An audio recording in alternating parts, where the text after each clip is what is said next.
Magazine. 1278 AM.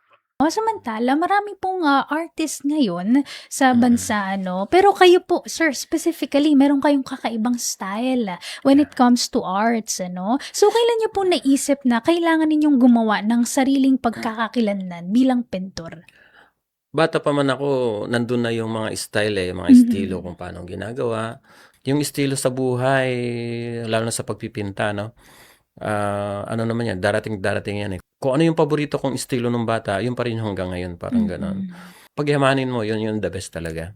Well, listening po sa inyo parang ang dami-dami ko pang kakaining bigas gano'n 'no yung feeling ko, ang dami ko pang Mm. matututunan sa inyo. Pupunta ako sa ibang bansa 'no, para maghanap ng mga sponsor sa aking charity actually. So yun yung Mm. purpose kaya nagse-show ako sa ibang bansa.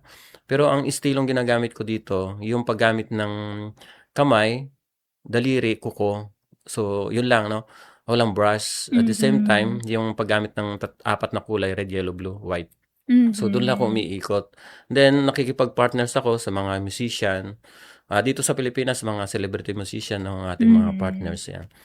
Para sa akin kasi ang binigay sa ating talento sa sining, tools lang siya to develop Mm. yung community. Rural development through arts, ganun. Parang uunlad ang bayan sa pamagitan ng sining.